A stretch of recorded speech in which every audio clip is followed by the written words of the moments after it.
سلام سلام تخاتلتي channelنا كما يلخم أمنا يلما عنت مدبي نعخم يمهريو إلى حسبكو مدب حيزلكم مسئل لخو اسكاب ناي مدبي فتسامة حابيركم نتصنحو نازي channel سبسكرايب لايك شير جبرو نازيلا نام مدبي كملس عندي ملعلتن مفتحن نناي اسوتاو ركب دخمت ويدما متلو دوزي مبال كنرئينا ناي اسوتاو ركب دخمت سنفتا اسوتاو ركب نبلو حدا ودي متلو دويلو اسكاب عقاباي اسوتاو ركب تفتصمو مصنح زابيو انتقوينو سنفتا صوتاو ركب كنبلو نخእል ኢና መትሎ ኣብ ዝተፈላለዩ ግዘታት ክልዓል ደው ክብል ይኽእል ንኣብነት ጽብቕቲ ጓል ኣንስተይቲ ክትሪኡ እንተለኹም ጓል ኣንስተይቲ ክትነኽአኩም እንተላ ድምፀን ብምስማዕ እውን መትሎ ክልዓል ደው ክብል ይኽእል እዩ ኮይኑ ግና በዚኦም ኩሎም ዘይልዓል እንተኾይኑ ደው ዘይብል እንተኾይኑ እዚ ናይ ኢሬክታል ዲስፋንክሽን ወይ ድማ ናይ ስንፈተ ጾታዊ ርክብ ምልክት እዩ ሓደ ግዜ ድማ ይልዓል እሞ ናብ ብልዕታ ክቐርብ ክኣቱ እንተሎ ከይጸንሐ ዝወድቕ እንተኾይኑ unable to maintain erection ንብሎ ናይ ስንፈት ዓይነት እዩ እቲ ኻሊእ ድማ መትሎ ተላዒሉ ቀዳማይ ዙር ጾታዊ ርክብ ፈጺምኩም ናብ ካልኣይ ዙር ክትኣቱ ኣብ ትምክሩሉ ግዜ ድማ ዘይልዓል እንተኾይኑ እዚ እውን ሓደ ዓይነት ናይ ጾታዊ ርክብ ድኽመት ወይ ድማ ስንፈተ ጾታዊ ርክብ እዩ ካብዚ ብተወሳኺ ድማ ጾታዊ ርክብ ናይ ምፍጻም ድሌትኩም ኣዝዩ ክቕንስ እንተሎ እውን ሓደ ዓይነት ስንፈተ ጾታዊ ርክብ እዩ ነዚኦም ምስራና ናይ ጾታዊ ርክብ ድኽመት ስንፈተ ጾታዊ ርክብ ብምንታይ ይልዓል ዝብል ክንርኢ እቲ ቀዳማይ መልዐሊ ናይ ጾታዊ ርክብ ስንፈት ሕማም ሽኮርያ እዩ ብኸመይ እንተልኩም ብክልተ መንገዲ ክኸውን ይኽእል እቲ ቀዳማይ ሽኮር ካብ ሓንጎልና ናብ መትሎና ዝመሓላለፉ ነርቭታት ወይ ድማ ናይ ኤሌክትሪካል ሲስተም ብምጉዳእ መልእኽቲ ካብ ሓንጎልና ናብ መትሎና ከይመሓላለፍ ብምግባር እዩ ኣብዚ ግዜ እቲ ወዲ ጾታዊ ርክብ ናይ ምፍጻም ድሌት ዋላ እኳ እንተሃለዎ እቲ መልእኽቲ ናብ መትልኡ ስለ ዘይበጽሕ መትልኡ ደው ዘይክብል ይኽእል እዩ እቲ ኻልኣይ መንገዲ ድማ መትሎ ደው ክብል ዝኽእል ብደም ክምላእ እንተሎ እዩ ሽኮርያ ድማ ናይ ደም ዋህዮታትና ብምጉዳእ መትሎ ደው ከይብል ቀጢፉ ንኽደክም እውን ካብ ዝተወሳኺ ድማ ናይ ጾታዊ ርክብ ድሌት እውን ከጥፍእ ይኽእል እዩ ስለዝኾነ እቲ ቀዳማይ መልዐሊ ሕማም ሽኮርያ እዩ ኣብ መበል ካልኣይ ንሪኦ መልዐሊ ስንፈተ ጾታዊ ርክብ ድማ ጸቕጢ ደም እዩ ጸቕጢ ደም ከይተሓከምኩምዎ ንነዊሕ ግዜ ትጸንሑ እንተኾይንኩም ናይ ደም ዋህዮታትና ብምጉዳእ ናብ መትሎ ዝኸይድ ናይ ደም በዝሒ ብምቕናስ ናብ ናይ ጾታዊ ርክብ ስንፈት ከቃልዕና ይኽእል እዩ ኣብ መበል ሳልሳይ ንሪኦ መልዐሊ ድማ ካብ መጠኑ ዝሓለፈ ርጉድ እዩ ብዙሕ ስብሒ ፋት ኣብ ሰውነትና እንተተኣኪቡ ቴስቴስትሮን ብዝግባእ ከይሰርሕ ይገብር እዚ ድማ ድሌትናን ዓቕምናን መሊኡ የጥፍኦ እዩ ኣብ መበል ራብዓይ ንሪኦ መልዐሊ ድማ ኣብ ውሽጢ ደምና ዘሎ ናይ ቅብኣት በዝሒ ወይ ድማ ኮሌስትሮል ክበዝሕ እንተሎ እዩ ኮሌስትሮል ኣብ ውሽጥና ብዝበዝሐ ቁፅሪ ኣብ ዋህዮታት ደምና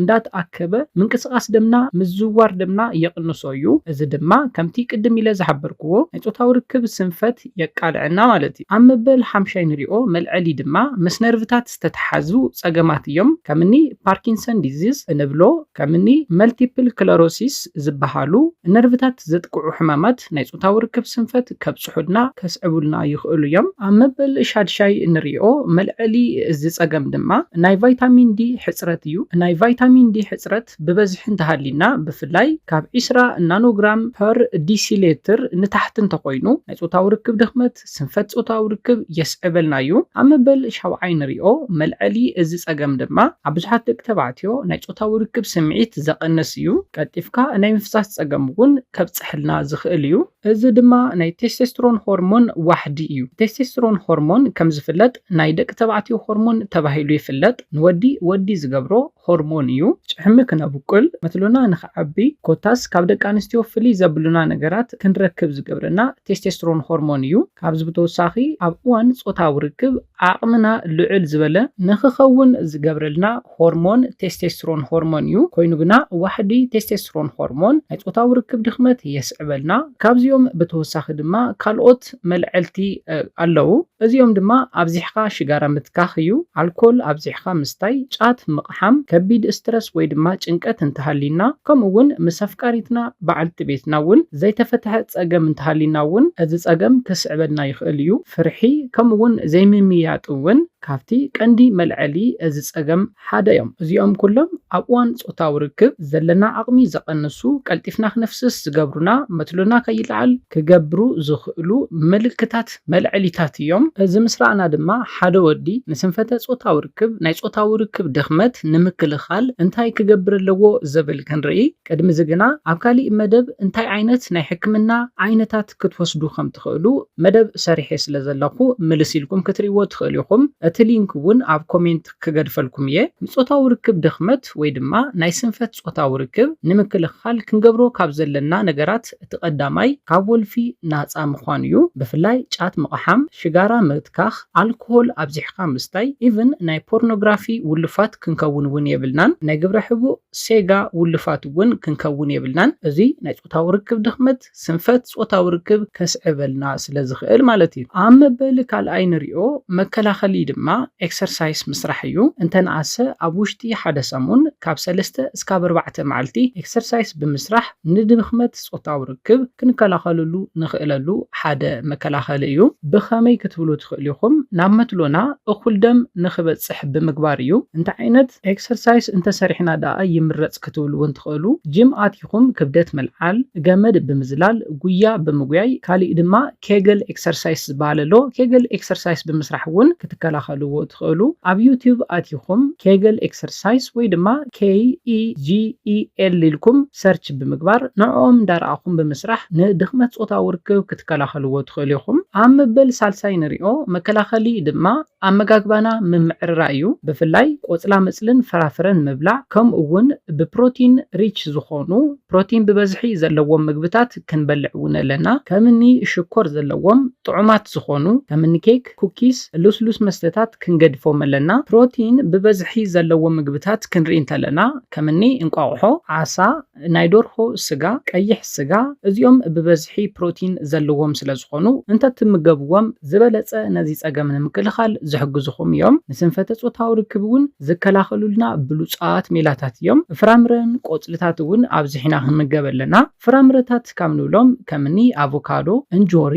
ለውዝ ተምሪ መዓር ፃዕዳ ሽጉርቲ ቀይሕ ሽጉርቲ ዘንጅብል ቅንፍር እዚኦም እውን ዝበለፀ መከላኸልቲ እዮም ሰብሒ ዘለዎም ቅብኣት ዝበዝሖም ምግብታት ክንገድፎም ኣለና ጠስሚ ብበዝሒ ክንቀንስ ክንክእል ኣለና ነዚኦም ብምግባር ናይ ጾታዊ ርክብ ድኽመት ወይ ድማ ስንፈተ ጾታዊ ርክብ ክንከላኸልዎ ንኽእል ኢና ኣብ መበል ራብዓይ ንሪኦ መከላኸሊ ድማ መብዛሕቲና ኣድህቦ ዘይንህበሉ ግና ወሳኒ ዝኾነ መከላኸሊ እዩ እዚ ድማ እኹል በዝሒ ድቃስ ወይ ድማ እኹል ዕረፍቲ ምውሳድ እዩ ሓደ ሰብ ኣብ ውሽጢ 24 ሰዓት ካብ 7 እስካብ 9 ሰዓት ናይ ድቃስ ዕረፍቲ ግዘ ክረክብ ክኽእል ኣለዎ እቲ በዝሒ ሰዓት ጥራሕ ዘይኮነስ ክንትስእ እንተለና ሪፍሬሽድ ክንከውን ክንክእል ኣለና ኣብ መበል ሓምሻይ ንሪኦ ጭንቀት ወይ ድማ ስትረስ ምቕናስ እዩ ስለዝኾነ ናይ ጾታዊ ርክብ ድኽመት ስንፈት ጾታዊ ርክብ ብምንታይ ከም ዝለዓልን ብኸመይ ከም ንከላኸሎን ዝረኣናሉ መደብ ነዚ ይመስል ነይሩ ናይ ጾታዊ ርክብ ድኽመት ሃሊኩም እንታይ ዓይነት ሕክምና ክትረኽቡ ከም ትኽእሉ ዝጠፍአኩም ሰባት ድማ ክትፈልጡ እንተደልዩኩም ቅድሚ ሕዚ መደብ ሰሪሐ ስለ ዘለኹ እቲ ሊንክ ብኮሜንት ክገድፈልኩም እየ ክትሰምዕዎ ክትክእሉ ኣለኩም ነዚ ኢለ ናይ ሎማዓንቲ መደበይ በዚ ክዛዝም ካብ ናይ ሎማዓንቲ መደበይ ዝኾነ ሓድሽ ነገር ከም ዝሓስኩም ተስፋ ይገብር ነዚ ቻነል ሰብስክራይብ ብምግባር ዝተፈላለዩ ናይ ጾታዊ ርክብ ናይ ጥዕና ከምኡውን ናይ ሓዳርን ናይ ፍቕርን ሂወት ኢንፎርሜሽን ትረኽብሉ ቻነል ስድራ ንኽትኮኑ ብኽብሪ ሓትት መደብና ናብ ብዙሓት ሰባት በፂሑ ብዙሓት ኣሕዋትና ትምህርቲ ንኽወስድሉ ላይክ ሼር ምግባርኩም ይትረስዑ ሓሳብ ሪቶኹም ብኮሜንት ተብፅሑና ብኻሊ መደብ ብኻሊ ሓሳብ እስካብ ንራኸብ ሰላምን ጥዕና ንኹላትና ይቐኒለይ